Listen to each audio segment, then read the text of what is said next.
सबसे ज्यादा तबाही तुर्की में हुई है, जहां मृतकों का आंकड़ा 20,000 के पार पहुंचा, जबकि घायलों की संख्या 80,000 के ऊपर। सीरिया में भूकंप का सबसे ज्यादा असर तुर्की से लगे इलाके में हुआ। 4,000 से ज्यादा लोगों की मौत, 5,000 से ज्यादा लोग जख्मी। एबीपी न्यूज के कैमरे में कैद हुई तुर्की के मराश से तबाही की खौफनाक तस्वीरें। 10 मंजिला अपार्टमेंट पूरी तरह उसकी दीवार गिर गई। तुर्की के भूकंप प्रभावित इलाकों में सबसे पहले पहुंचा एबीपी न्यूज संवाददाता प्रणय उपाध्याय बर्फीले मौसम में काफी मुश्किल से पहुंचे वहां। तुर्की के मराश में इमारत की दूसरी मंजिल जमीन पर आ गिरी। सामान चारों तरफ बिखरा हुआ है, लोगों के घर मिट्टी में तब्दील। तुर्की से मराश इलाके में सन्नाटा पसरा। इमारतें टूटकर बदहाल और जर्जर हुई। इस इमारतों के पास लोगों को जाने की मनाही है। तुर्की की तबाही के बलबे में हो रही पैगंबर मोहम्मद की दाढ़ी के बाल की तलाश। खैरमन मराश में 900 साल पुरानी मस्जिद टूटी। तुर्की की मस्जिद में पैगंबर साहब का ये बाल एक बॉक्स में रखा था। इसकी तलाश चल रही है। बाल मिलते ही उसे सुरक्षित जगह ले जाएगी टीम। तुर्की में भूकंप से मलबे में दबे लोग 5 दिन बाद भी सही सलामत बाहर निकल रहे हैं। इन्हें मलबे के नीचे भी हवा मिलती रही और सांसें चलती रही। तुर्की में सड़क किनारे दिन बिता रहे हैं भूकंप पीड़ित। इनमें वो लोग भी हैं जिनके घर सही सलामत हैं, लेकिन भूकंप के खौफ से वो लौटना नहीं चाहते। तुर्की में 5 दिन बाद भी मलबे के नीचे दबे हुए हैं लोग। राहत के काम में देरी से नाराज लोगों का दिखने लगा है गुस्सा। तुर्की में मलबे में जारी है भूकंप पीड़ितों की तलाश। स्पेन की रेस्क्यू टीम ने एक महिला को इमारत के मलबे से निकाला। आज त्रिपुरा में हुंकार भरेंगे पीएम मोदी। 2 चुनावी रैलियों को करेंगे संबोधित। 12 बजे पहली बार अंबासा में और 3 बजे दूसरी रैली गोमती में होगी। इस साल के अंत में होने वाले छत्तीसगढ़ विधानसभा चुनाव के लिए आज बस्तर का दौरा करेंगे जेपी नड्डा। जगदलपुर के रेलवे ग्राउंड में करेंगे रैली। बस्तर में रैली से पहले नड्डा लेंगे आशीर्वाद। सुबह 11 बजे मां दंतेश्वरी मंदिर में पूजा अर्चना करेंगे। एमपी कांग्रेस अध्यक्ष कमलनाथ ने अपने विधानसभा क्षेत्र से चुनाव न लड़ने की अफवाहों की सच्चाई बताई है। कहा छिंदवाड़ा या सौंसर में से किसी एक सीट पर फैसला होना है। मणिपुर के सीएम एन बीरेन शाह ने साधा ममता बनर्जी पर निशाना। कहा ममता जी का राज नॉर्थ ईस्ट में मुमकिन नहीं। मणिपुर के सीएम ने एबीपी न्यूज से की बातचीत और दावा किया। कहा मणिपुर एकदम स्वर्ग की तरह बन गया है। सड़कें पुल पहले नहीं थे, हमने बनवाए। एमपी में चुनाव से पहले बीजेपी निकाल रही है विकास यात्रा। मध्य प्रदेश के विधायक और मंत्री यात्रा में हिस्सा ले रहे हैं। बीजेपी की विकास यात्रा में किया जा रहा है सरकार के विकास का गुणगान। लोग पूछ रहे हैं कहां हुआ विकास। आम आदमी पार्टी ने शुरू की 2024 के लोकसभा चुनाव की तैयारी। राज्यों में नए सिरे से संगठन का गठन। 2024 को लेकर केजरीवाल कर रहे हैं दूसरी पार्टी के नेताओं से मुलाकात। हाल में जेडीयू नेता केसी त्यागी और झारखंड के सीएम हेमंत सोरेन से मुलाकात की। लखनऊ में शुरू हुआ इन्वेस्टर समिट। पीएम मोदी ने किया उद्घाटन। यूपी को मिले 32,92,000 करोड़ के निवेश प्रस्ताव। इन्वेस्टर समिट में बोले पीएम मोदी। कहा लोग कहते थे कि यहां विकास होना नामुमकिन, लेकिन यूपी ने खुद को डंके की चोट पर साबित किया। मुकेश अंबानी की रिलायंस कंपनी उत्तर प्रदेश में करेगी 75,000 करोड़ रुपए का निवेश। 1 लाख लोगों को नौकरी देगी। इन्वेस्टर समिट की शाम लखनऊ में हुआ ड्रोन शो। 600 ड्रोन्स ने बिखेरी रंग बिरंगी रोशनी। शो के जरिए यूपी की भव्यता को दिखाया गया। इन्वेस्टर समिट पर एसपी अध्यक्ष अखिलेश यादव ने पूछा यूपी में जो लोग निवेश के लिए आ रहे हैं उनको यहां क्या मिलेगा। यूपी के प्रयागराज में निवेशक कुंभ का आयोजन। 66,000 से ज्यादा लोगों को रोजगार मिलने की उम्मीद। आगरा में G20 की बैठक में आज महिला सशक्तिकरण पर होगी कॉन्फ्रेंस। 20 देशों की महिला नेताओं समेत 150 सदस्य होंगे इसमें शामिल। आगरा पहुंचे विदेशी मेहमानों का जगह जगह स्वागत। G20 बैठक में आए विदेशी डेलीगेशन पर की गई फूलों की बारिश।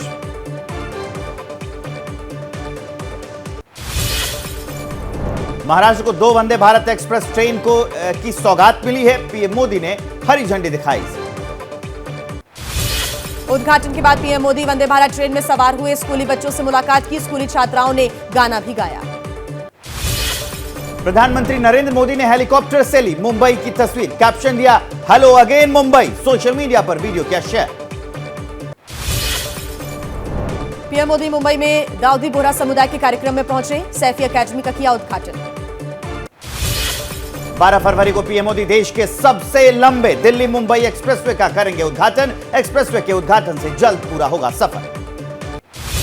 हैदराबाद में सचिवालय बिल्डिंग के गुंबद पर छिड़ा सियासी संग्राम। बीजेपी ने कहा सत्ता में आएंगे तो निजाम कल्चर वाले ये गुंबद तोड़ेंगे। मध्य प्रदेश के पूर्व मंत्री गौरीशंकर बिसेन ने कहा राहुल गांधी का डीएनए भारत का नहीं, उनके मन में बसा है पाकिस्तान। राजस्थान में गहलोत सरकार ने 11 लाख किसानों को फ्री बिजली देने का किया ऐलान। 2000 यूनिट तक मिलेगी मुफ्त बिजली। गहलोत सरकार ने महिलाओं को दी सौगात। राजस्थान रोडवेज की बस के किराए में 50% छूट का सीएम गहलोत ने ऐलान किया। बीजेपी नेता अर्जुन लाल मीणा ने कहा राजस्थान के बजट में कुछ खास नहीं। सीएम गहलोत ने सारा समय अपनी सरकार बचाने में बर्बाद कर दिया। केंद्रीय मंत्री कैलाश चौधरी ने कहा दुर्भाग्य है कि राज्य की सत्ता ऐसे हाथों में है जिसके मुख्यमंत्री को बजट की जानकारी ही नहीं। केंद्रीय मंत्री अर्जुन मेघवाल ने कहा गंभीर नहीं है गहलोत सरकार, इसलिए विधानसभा में पुराना बजट पढ़ दिया। बीजेपी सांसद पीपी चौधरी ने कहा सीएम गहलोत 4.5 साल अपनी कुर्सी बचाने में लगे रहे, इसलिए शासन पर ध्यान ही नहीं दिया। राजस्थान के बीजेपी प्रभारी अरुण सिंह ने कहा जनता से माफी मांगे सीएम अशोक गहलोत, ये बजट कांग्रेस का आखिरी बजट।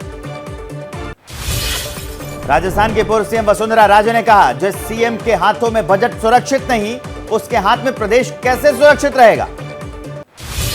चुनावी साल में राजस्थान की गहलोत सरकार का बजट पेश। 100 रोजगार मेले, महिलाओं को सिलाई मशीन के लिए 5-5 हजार रुपए देने का ऐलान। बजट भाषण में कुछ देर पुरानी लाइनें पढ़ते रहे सीएम अशोक गहलोत। हंगामे के बाद सदन में माफी मांगी, कहा बजट में गलती से एक पुराना पेज मिल गया। संसद में वित्त मंत्री निर्मला सीतारमण ने कहा राजस्थान में है गड़बड़, पिछले साल का बजट पढ़ रहे हैं सीएम गहलोत। मध्य प्रदेश के सीएम शिवराज सिंह चौहान जैन समाज के गजरथ महोत्सव में हुए शामिल, कहा जो अपने आप को जीते वो महावीर। बिहार के डिप्टी सीएम तेजस्वी यादव ने कहा उपेंद्र कुशवाहा से कोई बैर नहीं, चुनाव में हम सबसे बड़ी पार्टी बनकर उभरे।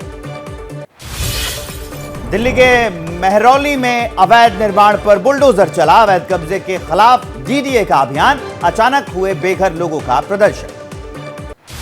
आम आदमी पार्टी ने बीजेपी पर लगाया आरोप, मेहरौली में बुलडोजर चलाने से पहले विधायक सोमनाथ भारती को हिरासत में लिया गया। मेहरौली बुलडोजर एक्शन पर दिल्ली हाई कोर्ट ने 16 फरवरी तक रोक लगाई। आम आदमी पार्टी बोली G20 के लिए गरीबों को हटाया जा रहा। केंद्रीय मंत्री गिरिराज सिंह ने कहा अखिलेश जी गुंडे और आतंकवादी का इन्वेस्टर मीट कराते थे, उनके एजेंडे में नहीं था यूपी का विकास। दिल्ली बीजेपी युवा मोर्चा के प्रदेश अध्यक्ष बासु रूखड़ को पार्टी से निकाला बाहर, बीजेपी की सदस्यता भी छीनी गई। बीजेपी नेता संगीत सोम का अखिलेश यादव का पर आरोप, कहा यूपी को जाति में बांट रहे अखिलेश, पाकिस्तान जैसी स्थिति बनाने की कर रहे हैं कोशिश। जमीयत उलेमाए हिंद के अध्यक्ष मौलाना महमूद मदनी ने कहा यह वतन जितना मोदी और भागवत का उतना ही महमूद मदनी का। सदन में हंगामे की वीडियो रिकॉर्डिंग करने और सोशल मीडिया पर डालने से राज्यसभा अध्यक्ष जगदीप धनखड़ नाराज हो गए। कांग्रेस सांसद रजनी पाटिल को पूरे सत्र के लिए निलंबित कर दिया गया। रजनी पर हंगामे की वीडियो क्लिप बनाकर सोशल मीडिया पर वायरल करने का आरोप। आरोपों पर कांग्रेस सांसद रजनी पाटिल की सफाई, कहा मैंने ऐसा कुछ नहीं किया जिसके लिए मुझे दी गई है फांसी जैसी संगीन सजा। कांग्रेस सांसद मल्लिकार्जुन खड़गे ने कहा पीएम ने महंगाई अडानी पर कुछ नहीं कहा, सदन में अहंकार भरी बातें बोली। विपक्ष के आरोपों पर संसदीय कार्य मंत्री प्रहलाद जोशी का पलटवार, पूछा गलत भाषा का इस्तेमाल करना क्या यह तरीका सही है। कांग्रेस सांसद अधीर रंजन चौधरी ने कहा संविधान में सदन के अंदर हमें अपनी बात रखने का अधिकार, असंसदीय बातें करते हैं सत्ता पक्ष के लोग। राज्यसभा में नेता विपक्ष मल्लिकार्जुन खड़गे का आरोप, प्रधानमंत्री ने छाती ठोक ठोक कर चुनावी भाषण दिया, क्या जेपीसी की मांग करना गुनाह है। छत्तीसगढ़ के मुख्यमंत्री भूपेश बघेल ने कहा हमारे प्रधानमंत्री ने सीना ठोक कर बात की, लेकिन जिस पर बात करनी चाहिए थी वो नहीं की। चंडीगढ़ में यूथ कांग्रेस का प्रदर्शन, अडानी ग्रुप के खिलाफ हिंडनबर्ग रिपोर्ट पर कार्रवाई की मांग। मूडीज ने अडानी की 4 कंपनियों की रेटिंग बदलकर स्टेबल से नेगेटिव की है। हिंडनबर्ग की रिपोर्ट के बाद अडानी ग्रुप की कंपनियों के शेयर गिर गए। शंकराचार्य स्वामी अविमुक्तेश्वरानंद ने संघ प्रमुख मोहन भागवत के बयान पर जताई नाराजगी, कहा जाति व्यवस्था के बारे में गीता में लिखा। बीजेपी सांसद मनोज तिवारी ने कहा, धीरेन्द्र कृष्ण शास्त्री का हिंदू राष्ट्र का सपना उनकी खुद की भावना, इसे मध्य प्रदेश के चुनाव से ना जोड़ें। धीरेन्द्र शास्त्री के रामायण को राष्ट्रीय ग्रंथ बनाने की मांग पर बोली उमा भारती, जो अंतर्राष्ट्रीय ग्रंथ है उसे राष्ट्रीय ग्रंथ क्यों बनाना। अयोध्या और दिल्ली मेट्रो को बम से उड़ाने की धमकी देने के आरोप में पति पत्नी गिरफ्तार, प्रेमिका के परिजनों को फंसाने के लिए यह साजिश रची थी। अयोध्या में बन रहे राम मंदिर का 70% काम पूरा हुआ, अक्टूबर 2023 में पहली मंजिल का काम हो जाएगा पूरा। छत्तीसगढ़ के नारायणपुर में बीजेपी नेता सागर साहू को घर में घुसकर गोली मारी, इलाज के दौरान उनकी मौत हो गई, वारदात के बाद हमलावर फरार। कानपुर में प्रेम प्रसंग के चलते बीजेपी कार्यकर्ता ने की आत्महत्या, महिला होमगार्ड और उसके 2 साथियों पर केस दर्ज। बिहार के दरभंगा में शराब बेचने के आरोपी को पकड़ने गई पुलिस पर महिला से बदसलूकी का आरोप, ग्रामीणों ने टीम पर हमला कर दिया। नोएडा के एलिवेटेड फ्लाईओवर पर तेज रफ्तार कार पलटी, हादसे में एक लड़की की मौके पर ही मौत हो गई, 5 लोग घायल। नोएडा के इसी फ्लाईओवर पर हो चुके हैं कई हादसे, स्पीड कम करने के लिए लगातार सीसीटीवी कैमरों को माना जा रहा जिम्मेदार। गुरुग्राम में ऑनलाइन डेटिंग ऐप से ठगी का मामला, नाइजीरिया के 2 नागरिकों को पुलिस ने गिरफ्तार किया। गुलमर्ग में खेलो इंडिया विंटर गेम्स का हुआ आगाज, खेल मंत्री अनुराग ठाकुर और उपराज्यपाल मनोज सिन्हा ने बढ़ाया खिलाड़ियों का मनोबल। खेलो इंडिया के उद्घाटन के मौके पर बोले खेल मंत्री अनुराग ठाकुर, लगातार बढ़ रहा कश्मीर का टूरिज्म। वैलेंटाइंस वीक में 7 समुंदर पार से आया प्यार, फिनलैंड की जूलिया ने बिहार के प्रणव से मंदिर में रचाई शादी। नागपुर में हो रहे बॉर्डर गावस्कर ट्रॉफी में टीम इंडिया ने पहली पारी में 7 विकेट पर 321 रन बनाए, रोहित शर्मा ने 120 रन बनाए। आईसीसी महिला T20 वर्ल्ड कप आज से शुरू, पहला मुकाबला ग्रुप ए की टीमों दक्षिण अफ्रीका और श्रीलंका के बीच। भारतीय उप कप्तान स्मृति मंधाना अभ्यास मैच के दौरान चोटिल हो गई, महिला विश्व कप के पहले मैच में पाकिस्तान के खिलाफ खेलना तय नहीं। अमेरिका ने माना कि पीएम मोदी रुकवा सकते हैं रूस और यूक्रेन की जंग, व्हाइट हाउस के प्रवक्ता जॉन किर्बी ने कहा कि पीएम मोदी पुतिन से बात करें। जैसे ही घड़ी का काटा दोपहर 2:30 पे आए, बबीता जी का दिल सास बहू साजिश के लिए मचल जाए। और ये है इनकी बहू, पूरे दिन ऑफिस की टेंशन हो जाए गॉन जब ये करें अपना फेवरेट शो फ्री टाइम पे ऑन। इनकी तरह आप भी देखिए अपना फेवरेट शो अपने टाइम पर और डाउनलोड कीजिए एबीपी लाइव ऐप अपने स्मार्ट टीवी पर।